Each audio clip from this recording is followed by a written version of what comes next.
Good morning ಎಲ್ಲರಿಗೂ. ಇವತ್ತು ಡಬ್ಬು ಮೆಣಸಿನ್ಕಾಯಿ ತುಂಬ್ಗಾಯಿ ಹೆಂಗೆ ಮಾಡೋದು ಅಂತ ಹೇಳಿಕೊಡ್ತೀನಿ ಬರ್ರಿ ವೀಕ್ಷಕರೇ.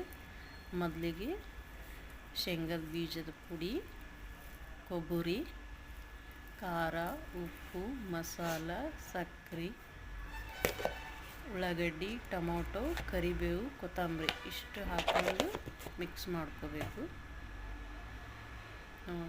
ಈ ಥರ ಮಿಕ್ಸ್ ಆದಮೇಲೆ ಇವಾಗ ಡಬ್ಬು ಮೆಣಸಿನ್ಕಾಯಿ ಒಳಗಿಂದ ತುಂಬ ತೆಗೆದು ಅವು ಬೀಜ ಎಲ್ಲ ತಗೊಂಡು ಇಟ್ಕೊಂಡೀನಿ.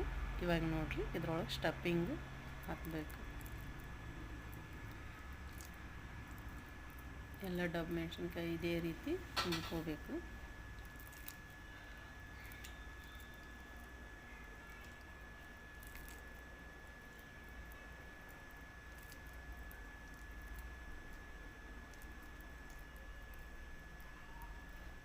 ನೋಡಿ, ಇವಾಗ ಎಣ್ಣೆ, ಸಾಸಿವೆ, ಜೀರಿಗೆ ಚಟಪಟ ಅನಿಸಿದೆ, ಅದರೊಳಗೆ ಹಾಕೋಬೇಕು.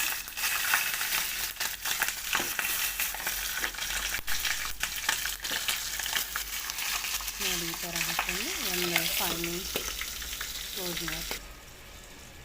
ಇವಾಗ ಆಗಿದೆ ನೋಡಿರಿ, ಎಲ್ಲ ಕಡೆ ಫ್ರೈ.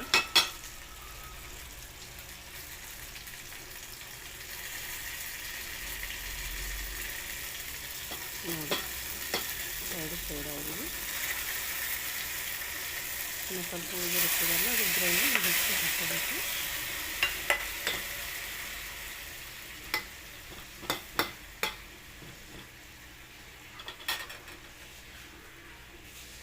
ಇವಾಗ ಹೋಮ್ ಮೇಡ್ ಮಸಾಲ,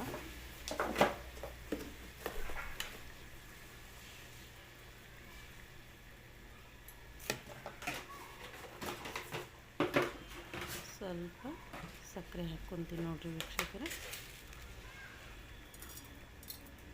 ಇನ್ನು ಸ್ವಲ್ಪ ಉಪ್ಪು ಹಾಕ್ಕೊತೀನಿ.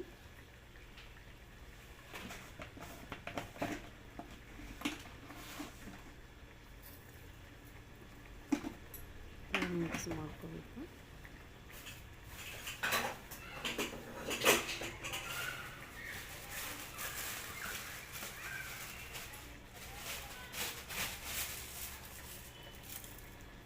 ಇವತ್ತು ಕರಿಬೇವು,